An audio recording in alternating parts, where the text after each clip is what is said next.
Welcome into the Locked On Knicks podcast. I'm Gavin Schall, and today I'm going to tell you why Julius Randle's career night was not enough for the New York Knicks to get the win against the Timberwolves right now on Locked On Knicks. You are Locked On Knicks, your daily New York Knicks podcast, part of the Locked On Podcast Network, your team every day.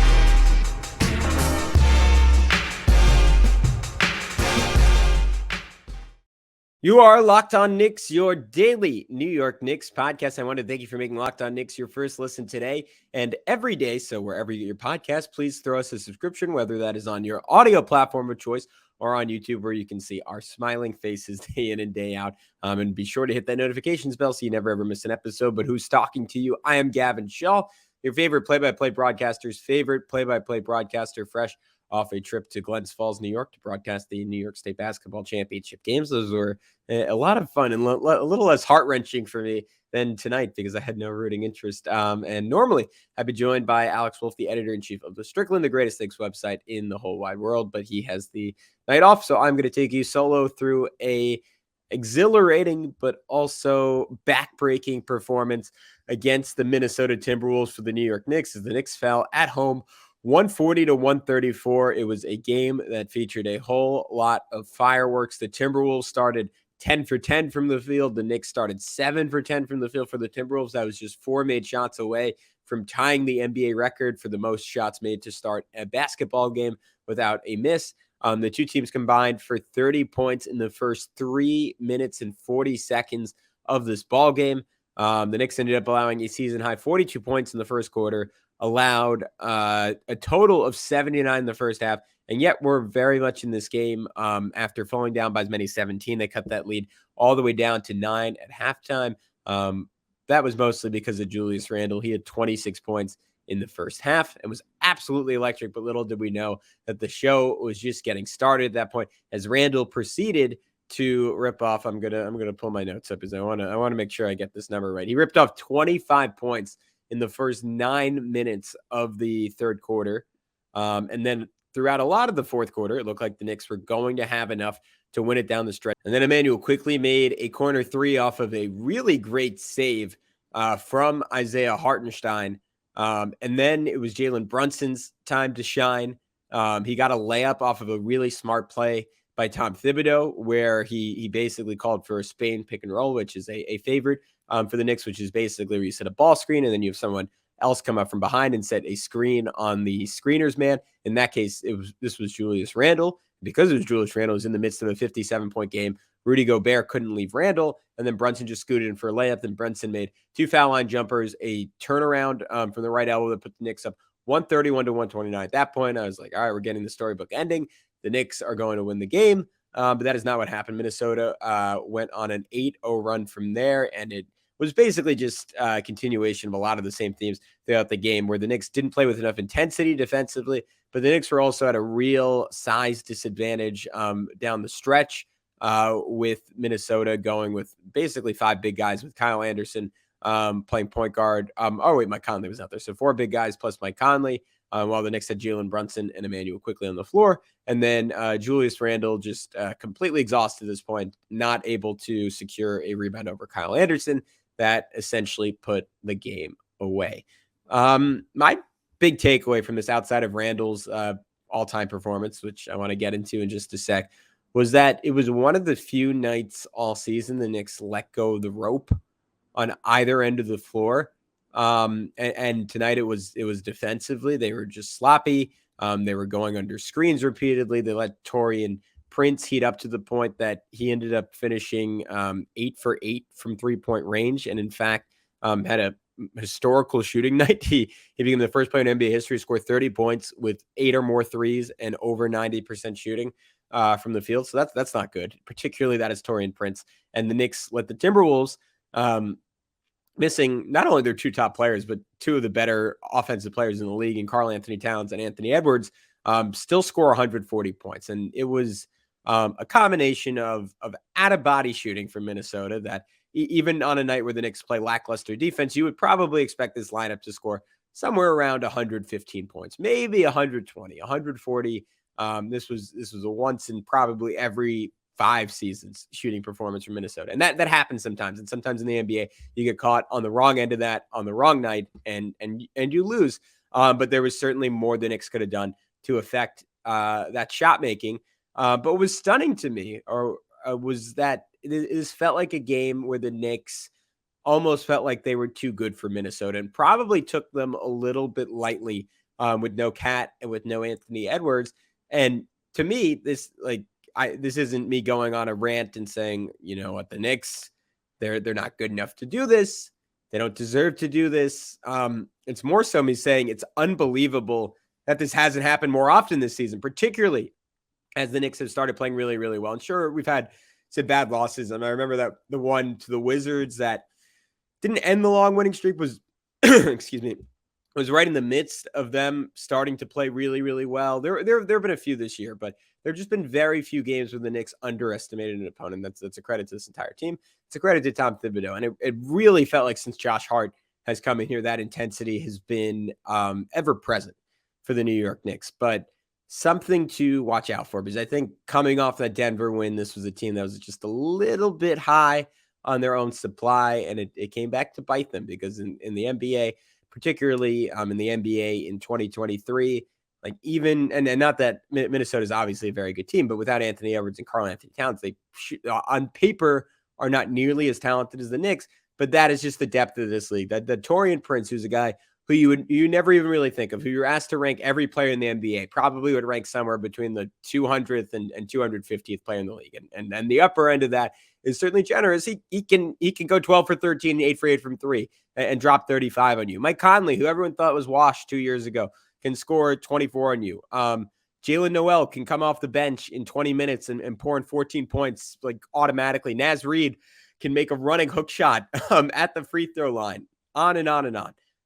That can happen. That can happen in this league. Hashtag this league. But yeah, Julius Randle. Wow. Once in a generation performance. And I want to talk about it in just a sec. But first, I have to remind you that the NCAA tournament is heating up right now. My bracket is unfortunately beyond busted. Hopefully yours is in better shape. But it is, whether your bracket's busted or not, the perfect time to download FanDuel, America's #1 sportsbook, because new customers get a no-sweat first bet up to $1,000. That's bonus bets back if your first bet doesn't win. Just download the FanDuel Sportsbook app. It's safe, secure, and super easy to use. Then you can bet on everything from the money line to points scored and threes drained. I don't know. I would put some money down on a big Jalen Brunson performance this week. I think he's going to get a little bit of jealousy about all the attention Julius Randle's getting. I'm going to say 35 points are over for Jalen Brunson. And you can combine that with other bets, like let's just say a Knicks win and the Jets trading for Aaron Rodgers, because FanDuel lets you combine your bets for a chance at a bigger payout with a same game parlay. So don't miss the chance to get your no sweat first bet up to $1,000 in bonus bets when you go to FanDuel.com/lockedon. That is FanDuel.com/lockdown to learn more. Make every moment more with FanDuel, an official sports betting partner of the NBA. And with that, we are back on the Locked On Knicks podcast. And I want to talk about Julius Randle. 57 points in 37 minutes, a career high for Julius Randle, and behind only Bernard King and Carmelo Anthony, and tied with Richie Guerin for the greatest scoring performance in Knicks history. And look, this comes with the slight caveat that this is a season where we are seeing an unprecedented amount of 50-point games. There have been, or at least in recent NBA history, an unprecedented amount. There have been 23 this season now, and they've come from 13 different players. You can go back a decade. Me and my roommate did this earlier in the night, and you'd see 10 years ago there was like 6 of these. There were years where there were 3 50-point performances in a year. The NBA is in a different place in terms of its scoring. I mean, there are 7 guys averaging 30 plus points per game this year. This is a great stat from Ryan Russillo. In an average year, you have like 1.5, maybe 2 guys averaging 30 points per game. So it is easier to score in the NBA than ever before. With that caveat being said, this was outlandish from Julius Randle, an out-of-body experience that showcases just an incredible amount of skill development. I saw someone on Twitter posted a highlight video of Julius Randle in the NCAA tournament. And what flashed to me was, wow, this guy in college was just a physical marvel, like big, strong, could fly. Wasn't quite Zion-esque because Zion is maybe like when he's on the court, maybe the freakiest player in the history of basketball. Like he is in that conversation in terms of his athleticism and his size.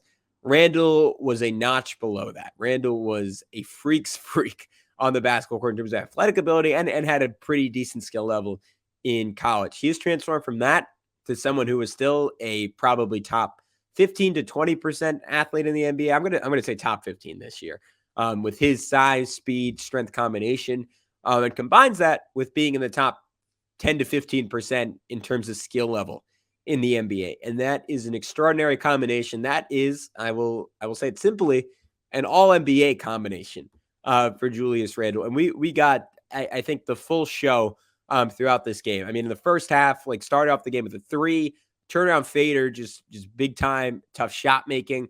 But you knew it was going to be a big night when like there was this great sequence and Mitchell Robinson blocked a shot with his left hand. Jalen Brunson had a genius play where he went flying out of bounds, jumped in the air so he wouldn't be touching the ball out, and used his left hand to ricochet it off of Nickeil Alexander-Walker. And then Julius Randle just strolled down and banked in a 3-pointer off of that. And you're like, all right, this is his night. Finished the first half with 26. And you're like, all right, he'll probably cool down a little. Probably will get to 40. Will be like another classic, or at least what has been a classic format for Julius this year. We're scalding in the first quarter, the right game, the right night. He'll continue it into the second. And then as the game goes on, like he'll fade a little bit, maybe hit some big shots late, finish with about 42 or 44. That is not what happened. He got even hotter to start the second half. Hit another turnaround fadeaway, left baseline, pick and roll with Mitchell Robinson. And I thought this was just a brilliant play. Didn't look to the corner until the last second, had the whole defense going his way. The last second whips it to the corner to Jalen Brunson for 3. Then a 3, then runs hard in transition for another dunk. Then another 3, 10 points and 1 assist in the first 4 minutes of the third. Little did I know it was just getting started at this point. Turnaround jumper, same baseline, 12 points in 4 minutes, 17 points in 6 minutes. Step back at the foul line, 25 points in 9 minutes for Julius Randle. And that was unfortunately at points and you were kind of thinking, all right, is he going to go for 70? Is he going to go for 65?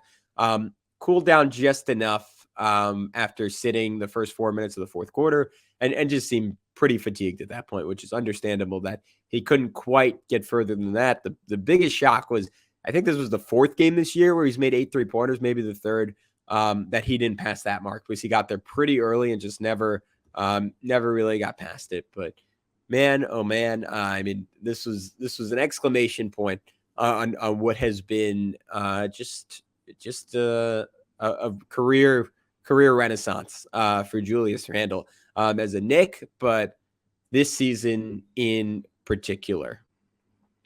In terms of where to go next, I'm gonna shout out RJ Barrett, who got out to a really good start in this game. It was a little bit of a slow finish from there, but there were a couple of things that excited me. Like I loved him being the go-getter for the Knicks in this game. It's something we've seen a couple of times now post All-Star break where he will put the pedal down to start games. And I think I just keep looking for spots where he gets to be the number one guy, because that obviously has been covered up a lot this year by having Jalen Brunson and having Julius Randle. It seems like he's more and more as the season goes along, finding his niche, finding those moments. Like went right at Kyle Anderson for a layup, then hit a 3, then went right into Taurean Prince's body to get to the line. And then in the second quarter, another. If you guys listen to the podcast, you know these are the plays I always like to highlight with RJ.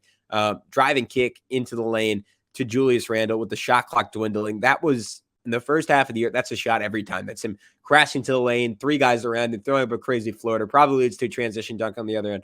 Now he's slowing down, taking a beat, reading the game. Again, not super complicated passes, simple passes, but those are winning plays for RJ Barrett. Another one that really stood out to me was when he got a switch on Mike Conley in the post. And I always and Tibbs always likes to highlight when RJ has a mismatch, right? And he can take advantage of a smaller player. But a lot of times there's not there's not really a lot of sophistication to what he does on mismatches. It's lower my shoulder, bully, bully, bully. And if he's able to pin someone under the rim, he'll get a layup or he'll hit a tough floater. But I think it's kind of low key just because he doesn't get that many of those opportunities. But when he does, I don't think he really maximizes them. He should be super, super efficient when he gets someone like Mike Conley on him. And a lot of times he ends up taking a bad shot because he kind of forgoes all creativity just for the sake of going at the mismatch. But this time he was just super duper patient. Faked outside, then pivoted inside, and just kind of leveraged the threat of his power to use his speed to get middle on Conley and then beat the shot blocker, lefty layup, went up and in. Super easy stuff for RJ Barrett. That was great. When we come back, I want to talk Jalen Brunson because he was good. I want to talk Emmanuel quickly, even though he didn't finish that strong. He had some really good moments in this game. Josh Hart had some good moments. I want to talk what was a disappointing night for Mitchell Robinson. I think we're actually going to do that first. That next on the Locked On Knicks podcast. All right, guys, we're back on Locked On Knicks. Thanks for joining us. Thanks for sticking with us day in and day out. I thought this was a disappointing game for Mitchell Robinson. 28 points, didn't score, only took one shot attempt, had 9 rebounds, did have 2 steals, had 2 really nice blocks, 2 turnovers, plus minus of 0, which was actually the best of anyone in the starting lineup in this game. So maybe that says if you listen to Clyde Frazier, I'm well off the mark here. But he got dominated by Rudy Gobert in this game. Gobert had 16 points, 7 rebounds, 3 assists, was 7 for 9 from the field, got to the foul line 5 times, only shot 2 for 5 from there. But I think the final missing piece for Mitchell Robinson in terms of his career arc, and he's someone who's been so good, gets taken for granted so often, even by his own teammates, and he'll let you know it sometimes, as he did earlier this week on social media. But he's had by and large a great season for the Knicks. But I've described him this way in the past, where I think he sometimes feels like the bully that's only a bully until an even bigger bully comes along, and then he cowers a little bit. And this year has been the best of his career in terms of avoiding explicitly those situations where he has stepped up in some really big matchups. Like, he's had some good moments against the Joel Embiid. I mean, the other day, got a really great contest on one of Nikola Jokic's shot, and had some great success against the guy who might be a 3-time MVP in a couple of weeks or so. But tonight against Gobert, someone early in his career, if you listen to the pod deck, then Alex and I were saying, that's the ceiling. That is at least in the archetype that he is in. That is sort of the best case scenario for Mitchell Robinson. And 5 years, I think 5 years into his career at this point, the fact that there isn't, and look, to some extent, it's just not a great night for him. But I want to see some games where he goes up against the Gobert type guy, and you're like, all right, he played him to a draw, or he played him close to a draw. And Gobert was just so far and away on both ends of the floor the better player. And Mitch at times was out of control. Like Julius was guarding Gobert, and Gobert's probably going to score, but that's not the worst matchup. And it's really never a totally terrible thing if you have Gobert going one-on-one. I mean, I remember in the World Cup, teams would switch guards onto Gobert, and teams in the playoffs switch guards onto Gobert and be like, all right, go at us, big guy, do your worst. And he rarely ever does his worst. Mitch panicked like it was Embiid that Randle was guarding, and just flew in out of nowhere and hacked him. And those plays where there's just a distinct lack of discipline still get to you. And I think for the Knicks to have playoff success, they're going to need a extremely locked in and focused Mitchell Robinson. And none of this is to say that he hasn't been that for most of this season. It's just that you need to get it pretty much every single night. Even if he doesn't have a great game every night, he has to play disciplined every night. And I just want to see him have like a high ceiling game against an all-star type big. And he couldn't quite get there tonight. In distinct contrast to that, I thought Isaiah Hartenstein was really good. Gobert got him a couple of times too, but Hart just had some great plays in this game. Had a 65-foot dime to a streaking Josh Hart, threw it with his offhand to hit Hart down the court. He had another one where, and this is where Hart's becoming a real weapon on the short roll. Like, it's a little different than how the Clippers used him, where he was more of just like a straight up orchestrator. from the elbow when he was on the Clippers. The Knicks recently have been using him almost more like a Draymond Green. And I think it helps a lot that, one, they have Jalen Brunson back to be the guy who almost always draws two on the pick and roll. But now that Emmanuel Quickley's become such a threat as a scorer, he was getting double teamed, especially after a hot first half a bunch. And he just kept slipping it to iHeart, and iHeart just kept taking advantage of 4-on-3s. Had one where he got to the middle of the floor, drew three defenders, kicked it out to Randle, and Minnesota's defense was so disorganized at that point that Randle just kind of cut through them like a hot knife through butter, straight to the rim for a dunk. Then he had two really nice drives to open the fourth, like just kind of bulldozing his way to the rim. That was Isaiah Hartenstein. And then this was maybe my favorite play of the game, non-Randle edition, where Emmanuel quickly drew two, slipped it to iHeart. iHeart had one dribble, spinning pass out to the right wing to Josh Hart.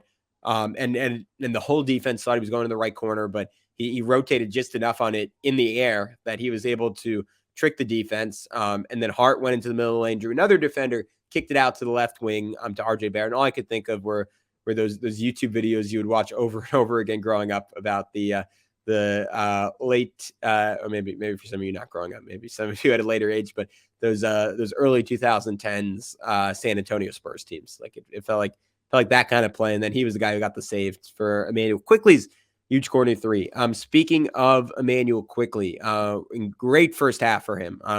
Had 8 points in about 3 minutes and 40 seconds to start the second quarter. Had one play where he dribbled through three T-Wolves on a one-man fast break. And he is just, again, it is stunning where he just looks like a mini LeBron at points sometimes in transition. Like that is, you could not imagine him playing with this type of force when he was a rookie. It blows my mind every single time I say it. I know I say it almost every podcast now with him, but it always blows my mind when we see that from Emmanuel Quickley. He also showed off a skill he's had since his rookie year, which is verticality on defense. He got Rudy Gobert to miss with him just jumping straight up and down, which furthers my point that Mitch shouldn't have really overreacted to anything Gobert was doing when Mitch was off the ball. Had another one where Jalen Brunson was caught in the air with nowhere to go with the ball, and he just cut right towards him, got the ball, got to the rim, got middle, pump fake, baited his defender, put it up, swooshed it in. Again, the chemistry between him and Hart was just excellent. I'd love to see those two continue to get a lot of chances to run pick and roll together. Didn't end up shooting that well. It was just 6 for 16, but I thought a pretty good night for Emmanuel Quickley. Brunson, we already mentioned the shot making late. Just some concerns defensively in this one. The Knicks, this was something Benji Ridholtz pointed out on Twitter of Knicks Film School. Of course, go follow his work. The Knicks are just not really super comfortable putting Brunson at the point of attack because they think that is probably rightfully that is inviting defenses to take advantage of him and go at him and also just drain a lot of the energy. As for offense, they always try to stash him off the ball and kind of the least threatening wing guy. And tonight that didn't really work out because he had a size mismatch. So I thought he was punished by a kind of frustrating tendency I've seen from officials a lot lately where they really just let arm bars go. Like there was one play where McDaniels just literally just shoved him into the ground, and I think it was called a foul on Brunson. If not, it was just a no call, and McDaniels scored. And to be clear, Julius Randle gets away with that a ton as well. So and Brunson himself gets away with it a decent amount. So it's just sort of the NBA, and it affects both sides, but makes it very hard for someone undersized like Brunson, nearly impossible to play defense without just getting his butt in the ground.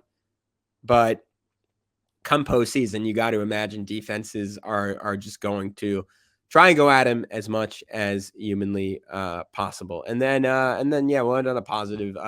Shout out to Josh Hart. Took advantage of Nickeil Alexander-Walker a couple of times. It was just too big, too strong for him. Smart passing in this game.